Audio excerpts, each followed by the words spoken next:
The sound of piano keys filled the small living room every afternoon. 7-year-old Daniel sat at the old upright piano, his small fingers stretching to reach the notes his teacher had shown him just an hour before. His mother stood in the doorway, smiling as she watched her son lose himself in the music. She didn't know much about classical music, but even she could tell that Daniel had something special. His teacher, Mrs. Patterson, had said the same thing just last week. Daniel had only been taking lessons for 8 months, but he was already playing pieces that most students took 2 years to master. She told his parents that with proper training, Daniel could become a serious pianist, maybe even perform someday. His father had laughed it off, saying they couldn't afford fancy music schools, but his mother had tucked that dream away in her heart.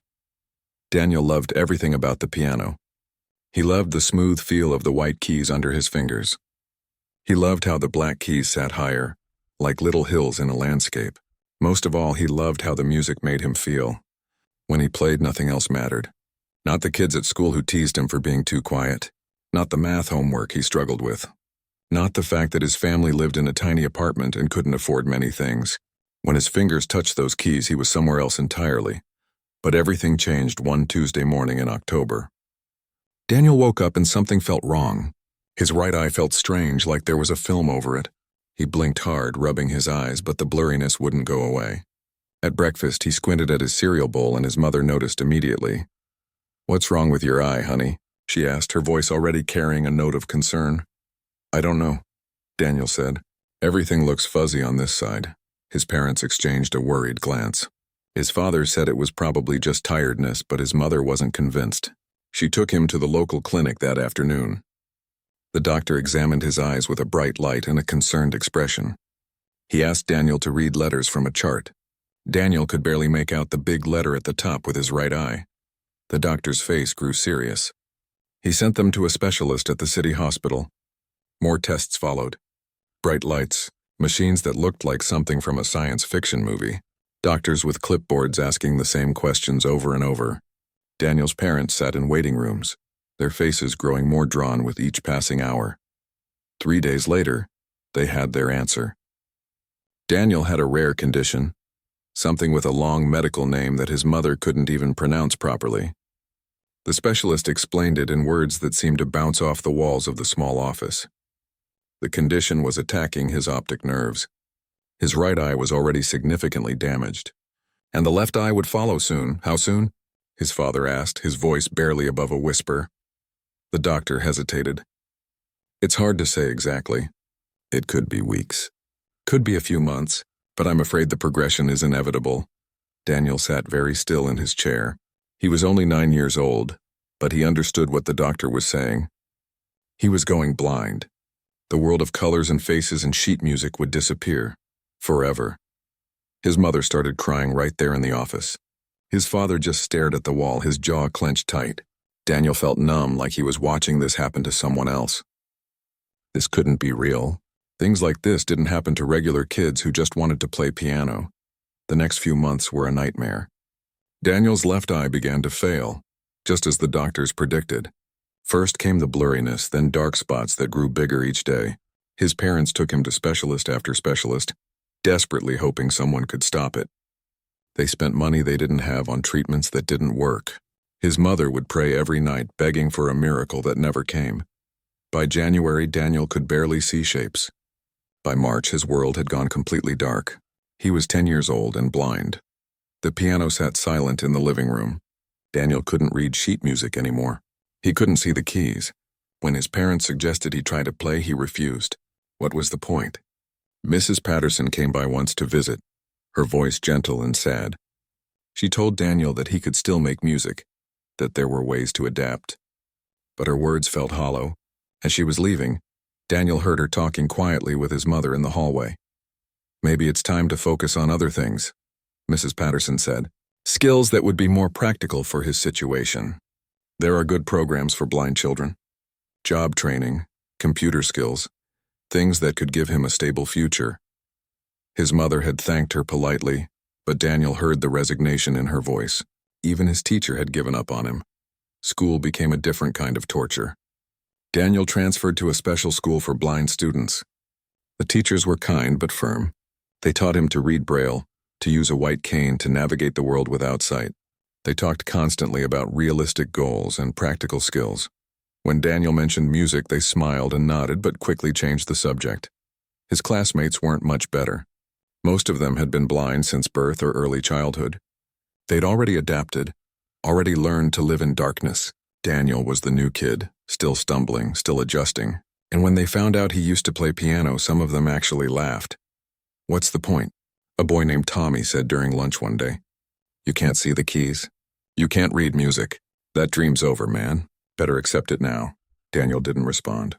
He just sat there picking at his food, feeling the weight of those words settle over him like a heavy blanket. At home, things were quiet. Too quiet. His parents tried to act normal, but Daniel could hear the sadness in their voices. They talked in whispers when they thought he was asleep. His mother cried sometimes late at night. His father had grown distant, working longer hours, maybe just to avoid being home. The piano became like a ghost in the apartment. Nobody played it. Nobody even talked about it. But Daniel knew it was there. Sometimes at night, unable to sleep, he would get up and walk to the living room. He'd stand next to the piano, running his hands along its smooth surface. The wood felt cool under his fingers. He'd trace the outline of the keys without pressing them down, remembering what they looked like. White, black, white, black, white. Sometimes tears would run down his face in the darkness, but he never made a sound. He didn't want his parents to know he was still thinking about music. They had enough to worry about. Everyone kept telling him to move on, to accept his new reality, to focus on things that blind people could actually do. And maybe they were right. Maybe holding on to the dream of music was just making everything harder. But late at night, standing next to that silent piano, Daniel couldn't help but remember how it felt when his fingers danced across those keys. How the music had lifted him up and carried him away. How for those brief moments he had felt truly alive. That feeling seemed like a lifetime ago now. Another world. Another version of himself that no longer existed. The piano stayed silent. And so did Daniel. 3 months had passed since Daniel lost his sight completely. The days blended together in darkness. Wake up, go to school, learn Braille, come home, eat dinner, go to bed, repeat. His life had become a routine of just getting through each day, nothing more. He'd stopped crying at night by the piano. He'd stopped touching the keys. In fact, he avoided that corner of the living room entirely now. His parents had suggested selling it once to make some extra money, but Daniel had heard his mother's voice crack when she said it. They never mentioned it again. The piano stayed, gathering dust, a reminder of everything Daniel had lost. But one night in late spring, something happened that changed everything. Daniel woke up suddenly. He wasn't sure what time it was, but the apartment was completely silent. His parents were asleep. The city noise outside had died down to almost nothing. He lay there in the darkness that was now his constant companion, wondering what had woken him. Then he heard it. Music, piano music, drifting through his bedroom window from somewhere outside. At first, Daniel thought he was dreaming. But no, it was real. Someone was playing piano and they were good. Really good. The melody was complex, jazzy, with unexpected chord progressions that made Daniel's heart skip. He sat up in bed, turning his head toward the window, trying to figure out where it was coming from. The music continued, flowing like water, sometimes soft and gentle, sometimes bold and powerful. Whoever was playing wasn't reading from sheet music, Daniel could tell. This was improvisation, pure and free. The player was making it up as they went along, letting their fingers explore the keyboard. Daniel slipped out of bed quietly and made his way to the window. He'd memorized every inch of his room by now, knew exactly how many steps to each piece of furniture. The cool night air touched his face as he leaned toward the open window. The music was coming from the apartment building next door. 1 floor down, maybe 2. He stood there listening for what felt like hours, but was probably only 20 minutes. When the music finally stopped, Daniel felt a strange ache in his chest. He wanted more. He needed more. For the first time in months, he'd felt something other than sadness or numbness. The music had awakened something inside him that he thought was dead. The next night, Daniel waited. He lay in bed, hoping to hear those piano notes again. Around 2 in the morning, there it was. The music drifted through his window like a gift. This time it was a different style, slower, more melancholic. but still beautiful. Still alive, this became Daniel's secret. Every night he would wait for the music. It didn't come every single night, but when it did, Daniel would sit by his window and listen like his life depended on it. He started to notice patterns in the playing. The musician had certain phrases they liked, certain ways of resolving chord progressions. Sometimes they would play the same melody multiple times, changing it slightly each time, experimenting. After 2 weeks of this, Daniel couldn't take it anymore. He had to know who was playing. During dinner, he casually asked his mother if she knew who lived in the building next door. "Why do you ask?" she said, her voice curious. "Just wondering," Daniel said, trying to sound casual. "I hear piano music sometimes at night." His father grunted. "That's old Mr. Kimura. He's lived there for years. Used to play in jazz clubs back in the day, or so I've heard." Daniel's heart raced. A real jazz musician living right next door. That night, lying in bed, he made a decision. He would find Mr. Kimura. He would ask him about the music. Maybe, just maybe, he could learn something. The next morning, Daniel told his mother he wanted to go outside. This was unusual. Since losing his sight, Daniel had become withdrawn, barely leaving the apartment except for school. His mother was surprised but pleased. She helped him down the stairs and across to the neighboring building. Daniel had counted the steps, memorized the path. "Are you sure you don't want me to come with you?" his mother asked at the entrance. "I'm sure," Daniel said. "I'll be okay." He made his way slowly up the stairs using his cane, counting carefully. Second floor. Apartment 2B. He'd figured out which one it had to be based on where the sound came from. He stood outside the door for a full minute, gathering courage. Then he knocked. Footsteps shuffled toward the door. It opened, yes? An elderly voice, slightly gravelly but warm. "Mr. Kimura," Daniel said, his voice shaking slightly. "My name is Daniel. I live in the building next door. I hear you playing piano at night." There was a pause. "Ah," the old man said. "I hope I'm not disturbing anyone. I have trouble sleeping and the piano helps. I try to play softly." No, Daniel said quickly. "It's beautiful. I love listening. I wanted to meet you." Another pause. Then Mr. Kimura said, "Would you like to come in?" Daniel nodded and the old man guided him inside. The apartment smelled like green tea and old books. Mr. Kimura led him to a couch and they sat down. "I can tell you're blind," Mr. Kimura said matter-of-factly. "Your eyes don't follow my movements." "Yes," Daniel said. "It happened last year." They talked for a while. Mr. Kimura made tea and told Daniel about his life. He'd played piano professionally for 40 years, performing in jazz clubs and concert halls.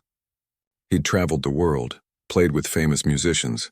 Now he was retired, living alone, and the piano was his only companion in the quiet nights. Then Daniel told his story. About how he'd loved playing piano as a child, about the disease that took his sight, about how everyone told him his musical dreams were over. As he spoke, his voice cracked slightly. He hadn't talked about this with anyone, not really. When he finished, Mr. Kimura was quiet for a long moment. "Do you still want to play?" the old man finally asked. "I don't know if I can," Daniel said. "I can't see the keys. I can't read music. Everyone says it's impossible." "Everyone says a lot of things," Mr. Kimura said.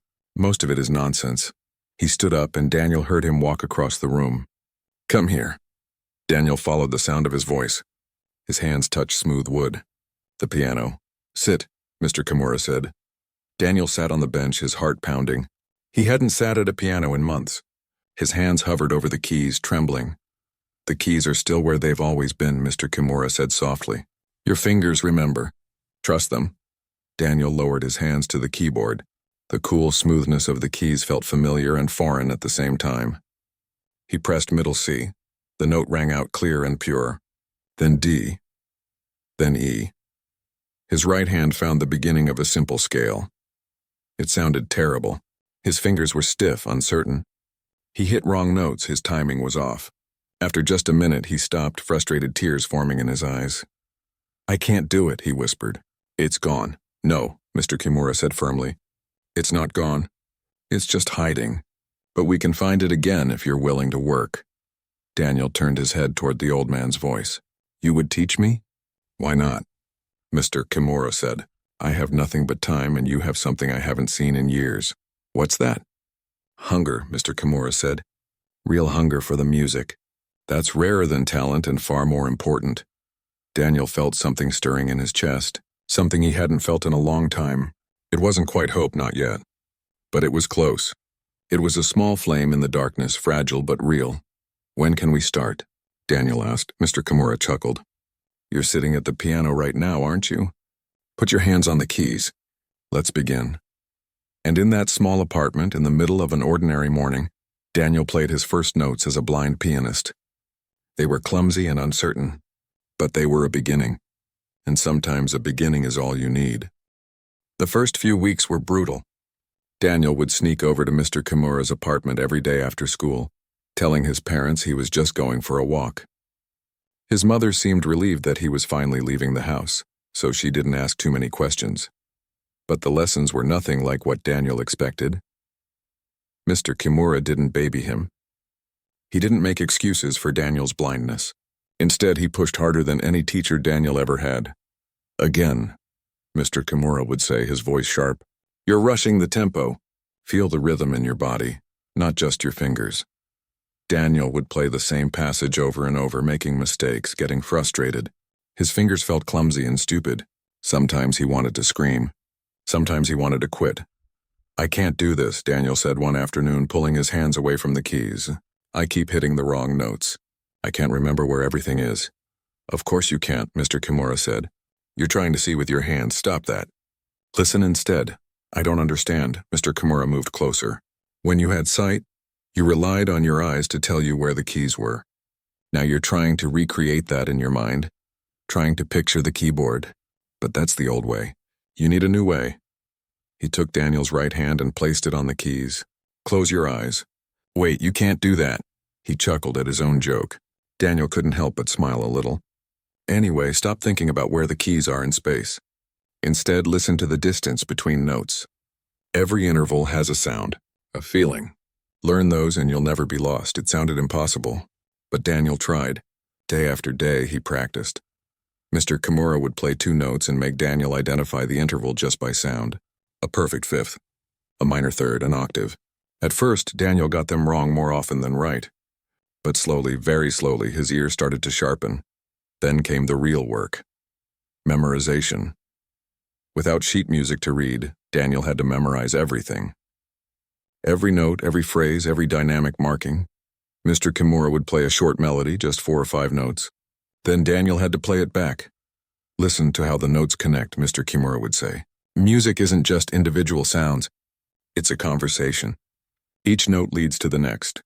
Daniel practiced for hours every day. His fingers developed calluses. His back ached from sitting at the piano bench. Some days he made progress. Other days he felt like he was going backward. But he kept showing up, kept trying. His parents noticed the change in him. He seemed more focused, more alive. His mother asked once where he was going every afternoon, and Daniel just said he'd made a friend in the neighborhood. It wasn't exactly a lie. At school, things were different. Daniel's classmates at the special school had their own routines, their own friend groups. Daniel didn't fit in. During lunch one day, he sat with a group of kids who were talking about their future plans. "I'm learning computer programming," a girl named Rachel said. "My teacher says there's good money in it and lots of blind people do it." "I'm thinking about massage therapy," another boy added. "That's practical, you know. Something we can actually do." Then Rachel turned to Daniel. "What about you? What are you planning to do?" Daniel hesitated. He'd been keeping his piano practice secret, not wanting to deal with judgment. But something made him speak up. "I'm learning piano," he said quietly. The table went silent for a moment. Then someone laughed. It was Tommy, the same kid who'd mocked him months ago. "You're still on that?" Tommy said. "Dude, that's never going to work. You're blind. How are you supposed to become a pianist when you can't even see the keys?" "I'm managing," Daniel said, feeling his face flush. "Managing?" Tommy laughed harder. "Come on, be realistic. You really think anyone's going to hire a blind piano player? You think you're going to perform on stage or something? That's a fantasy, man." Rachel jumped in, her voice a little softer. "Tommy's being rude about it, but he has a point. Maybe you should focus on something more practical, something that has better job prospects for people like us." People like us. Daniel hated that phrase. It made him feel boxed in, limited, like being blind meant he had to accept a smaller life. "I'm just trying to help," Rachel continued. I don't want you to waste your time on something that's probably not going to happen. Daniel didn't respond. He just sat there pushing his food around his plate. The conversation moved on to other topics, but Daniel barely heard any of it. Their words echoed in his head. Waste of time. Not going to happen. Be realistic. That afternoon he went to Mr. Kimura's apartment feeling defeated. The old man noticed immediately. What's wrong? Mr. Kimura asked. Daniel told him about the conversation at school, about how everyone thought he was chasing an impossible dream, about how even the teachers seemed to think he should give up on music. Mr. Kimura listened quietly. When Daniel finished, the old man was silent for a long moment. Do you know why I play piano at 2 in the morning? Mr. Kimura finally said. Daniel shook his head. Because I can't sleep. And do you know why I can't sleep? Because when I close my eyes, I see all the moments in my life when I listened to people who told me what I couldn't do. He walked over to the piano and sat down. When I was young, I wanted to play jazz. But my father said jazz wasn't real music. He wanted me to be a banker. My teachers said I didn't have the discipline for professional music. My friends said I'd starve trying to make a living as a musician. Mr. Kimura played a soft chord. I listened to them for 2 years. 2 years I wasted in business school, miserable, dying inside. Then one day I realized something. The people telling me what I couldn't do, none of them had ever tried. None of them knew what was possible because they'd never pushed themselves to find out. He looked at Daniel, even though Daniel couldn't see him. The world is full of people who will tell you what you can't do. Most of them mean well.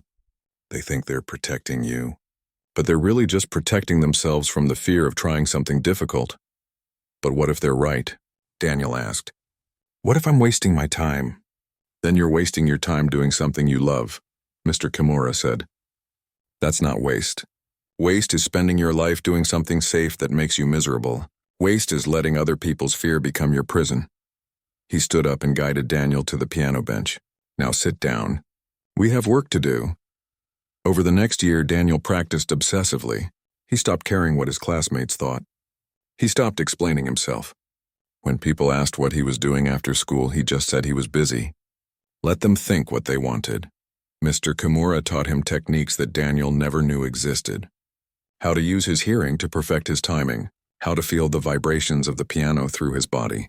How to let muscle memory guide his fingers across the keys without thinking. How to pour emotion into every note.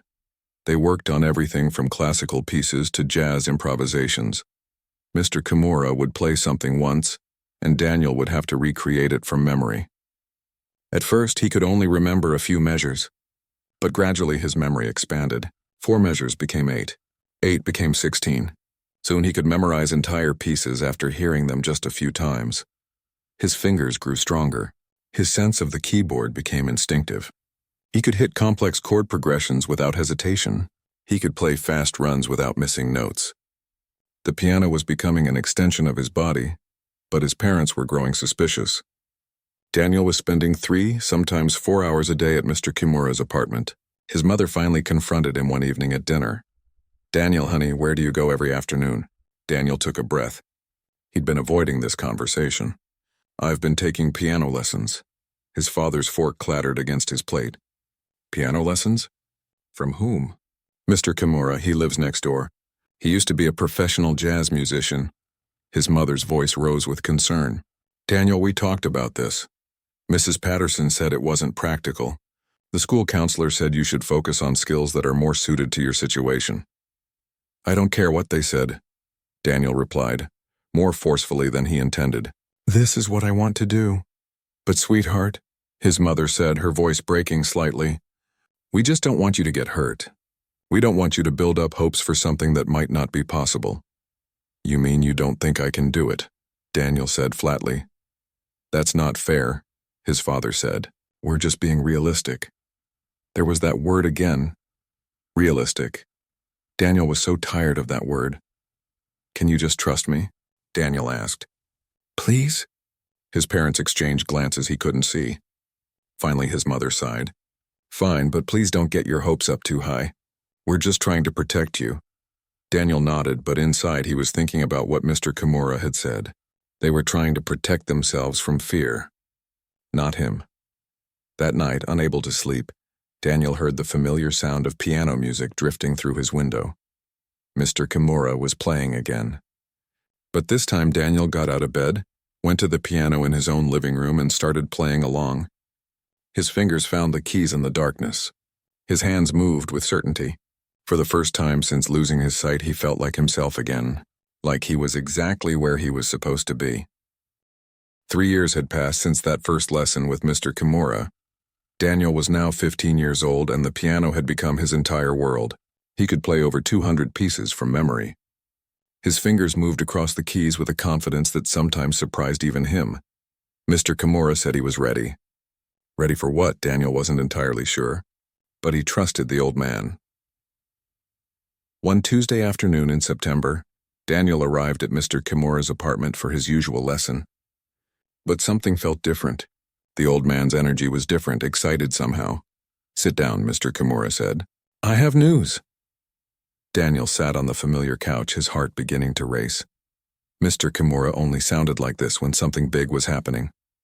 "There's a competition," Mr. Kimura began. "The Regional Youth Music Competition. It happens every year at the Civic Center downtown. Piano, violin, voice, all kinds of categories. The best young musicians in the region compete."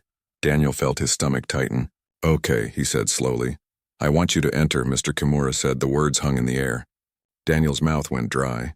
"Enter, as in perform?" "In front of people?" "That's generally how competitions work, yes." "Mr. Kimura, I don't think that's a good idea. I mean, I'm not ready.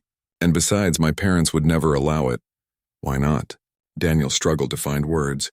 "Because it's crazy. Because I'm blind. Because what if I mess up in front of everyone? Because people will judge me and laugh and think I'm some kind of joke." "Probably," Mr. Kimura said calmly. "Some people will definitely think that." "So what? So what?" Daniel's voice rose. "So it would be humiliating. So it would prove everyone right who said I was wasting my time." Mr. Kimura was quiet for a moment. When he spoke again, his voice was gentle but firm. "Daniel, for 3 years you've been practicing in secret, playing for an audience of one old man. You've gotten very good, but music isn't meant to be hidden away. It's meant to be shared. I share it with you. That's not enough. Not anymore." Mr. Kimura moved closer. "I've taught you everything I can about technique and theory. But there's one thing I can't teach you. I can't teach you courage. That you have to find yourself." Daniel sat there, his mind racing. The thought of performing in front of people terrified him.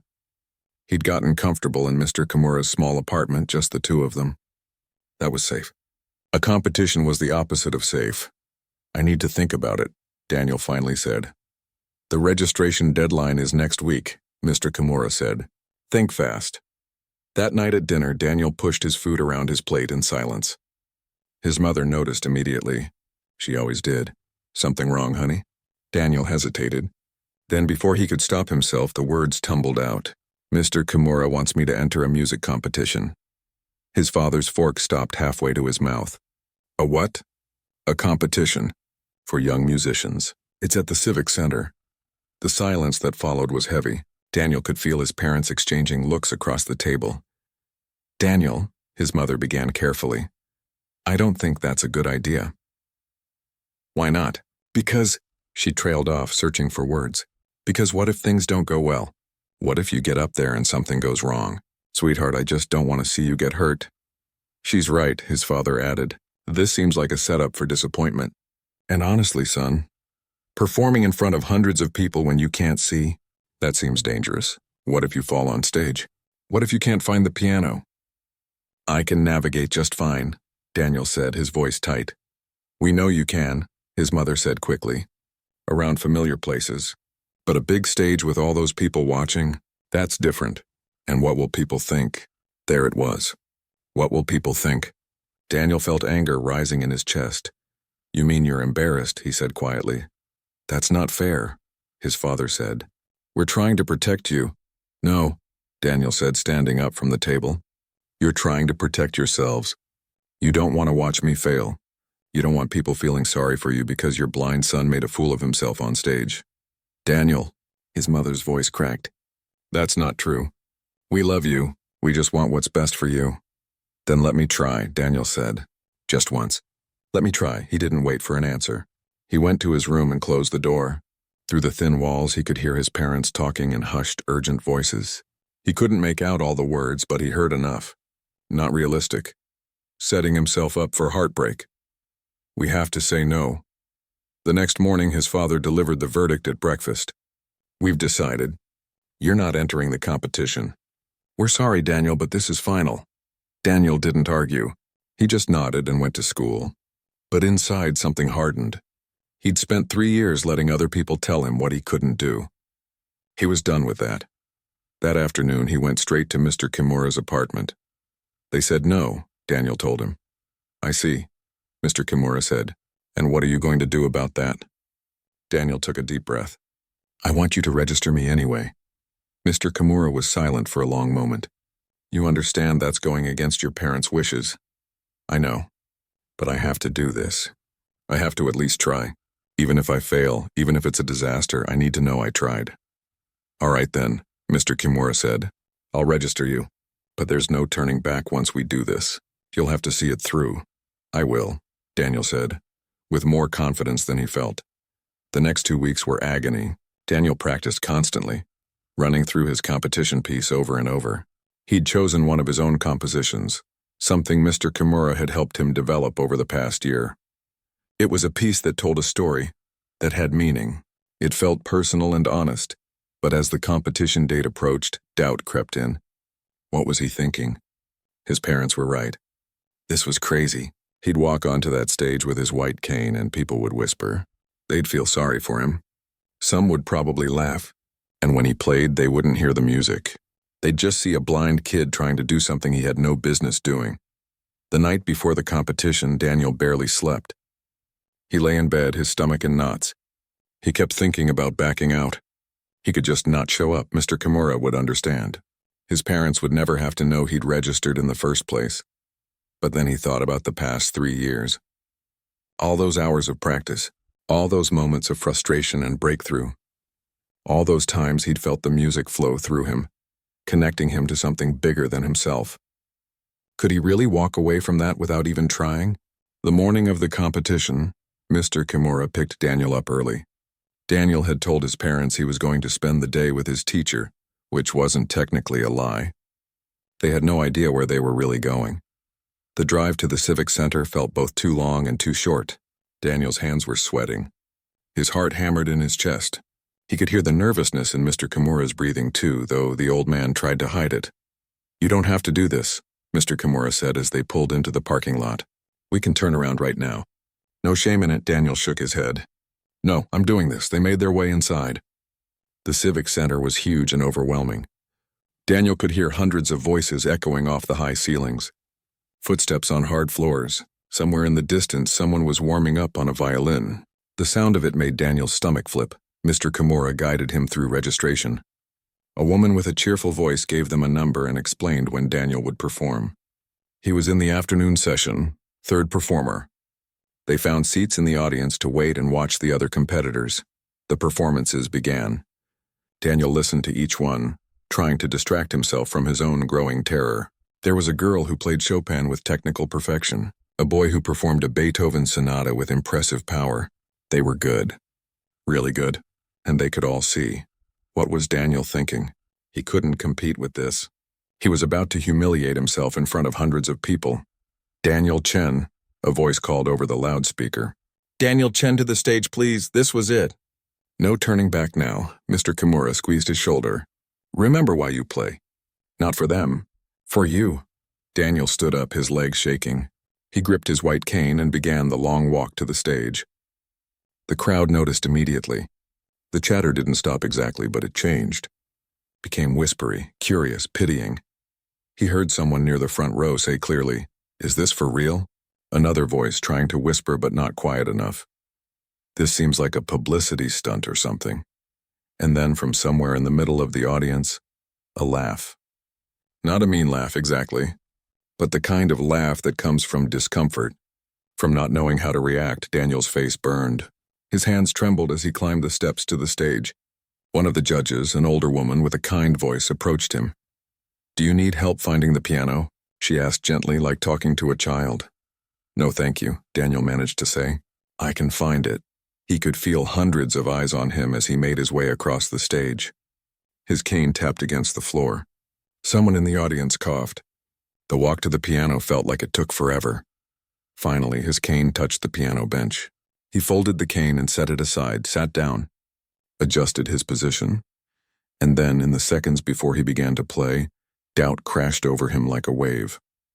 Every negative voice he'd ever heard echoed in his mind. You can't do this. You're going to embarrass yourself. You should have. The first note rang out clear and pure in the silent hall. Then the second. Then the third. Daniel's fingers began to move, and suddenly, miraculously, the fear disappeared. There was only the music. He'd written this piece himself over the past year, pouring everything into it. It started soft and dark, just like his life had been after losing his sight. The notes were haunting, almost sad. They spoke of confusion and loss and feeling your way through darkness. His left hand provided a steady, somber rhythm, while his right hand wove a melody that felt like searching for something just out of reach. In the audience, the uncomfortable whispers stopped. People leaned forward in their seats. Whatever they'd expected, it wasn't this. Daniel's hands moved across the keyboard with absolute confidence now. 3 years of muscle memory guided him. He knew exactly where each key was, not because he could see them, but because he'd played them 10,000 times. His fingers were like old friends returning home. The music began to shift. The dark notes gave way to something lighter, more hopeful. This was the part of his story where he'd met Mr. Kimura, where he'd discovered that maybe his life wasn't over after all. The tempo picked up. His hands danced faster, creating cascading runs that sparkled like water in sunlight. The melody soared upward, climbing higher and higher. A woman in the third row felt tears streaming down her face. She didn't know why this music hit her so hard, but it did. It felt real, raw, honest. Now Daniel moved into the heart of the piece, the most technically difficult section. His hands flew across the keys in complex patterns, left and right weaving together in intricate counterpoint. This represented the struggle, the endless hours of practice, the moments of frustration and breakthrough. The music was powerful now, almost aggressive. It demanded to be heard. The judges exchanged glances. One of them, a piano professor who'd been teaching for 30 years, had his mouth slightly open. He'd heard thousands of young pianists. This was different. This wasn't just technical skill. This was a story being told through pure sound. Daniel felt the piano vibrating under his fingers. He felt the music flowing through his entire body. Every note was exactly where it needed to be. He wasn't thinking anymore, wasn't worrying. He was simply playing, letting the music speak for him in ways words never could. The piece built toward its climax. The notes came faster and louder, filling every corner of the massive hall. Daniel's whole body moved with the music, swaying slightly, completely lost in the sound. His face showed everything he'd been through, every emotion compressed into this single performance. Pain and joy, darkness and light, defeat and triumph. Then just when it seemed the music couldn't get any bigger, Daniel pulled back. The volume dropped suddenly. The tempo slowed. This was the resolution, the acceptance. The final section was gentle, almost peaceful. It acknowledged that yes, life had changed. Yes, things were different. But different didn't mean over. Different didn't mean less. The melody in his right hand sang out one final phrase, simple and beautiful. It lingered in the air for a moment. Then with perfect control, Daniel played the last chord. He let it ring out, sustaining the pedal, letting the sound wash over the audience one more time before it faded into silence. For 3 full seconds, nobody moved. Nobody breathed. The hall was completely silent. Daniel sat at the piano, his hands still resting on the keys, unsure what was happening. Had he messed up? Had people hated it? The silence felt enormous, then it broke. Someone in the back row started clapping, then another person. Then suddenly the entire audience was on their feet. The applause exploded through the civic center like thunder. It wasn't polite appreciation. It was overwhelming, genuine, almost desperate applause. People were cheering. Actually cheering. Daniel could hear it building around him, waves of sound crashing against the stage. He sat there, stunned, his heart pounding. This couldn't be real. Stand up, he heard Mr. Kimura's voice call from the audience. Take a bow. Daniel stood shakily and bowed in what he hoped was the direction of the audience. The applause got even louder somehow. Someone whistled. The sound went on and on, refusing to die down. The judge who'd offered to help him find the piano earlier was wiping her eyes. The professor was shaking his head in disbelief, still clapping hard. In the audience, strangers were turning to each other with amazed expressions, asking if everyone else had just heard what they'd heard. Finally, after what felt like 5 full minutes, the applause began to fade. Daniel made his way off the stage, his legs weak. Mr. Kimura met him at the bottom of the steps and pulled him into a tight hug. "I told you," the old man whispered, his voice thick with emotion. "I told you that you were ready." The rest of the competition felt like a blur. Daniel sat in the audience, barely able to focus on the other performers. His mind kept replaying what had just happened. The silence, then the applause. Had that really happened? When all the performances were done, the judges deliberated for 30 minutes. Then they called everyone back to the stage to announce the results. Third place went to a talented violinist. Second place went to the boy who'd played Beethoven.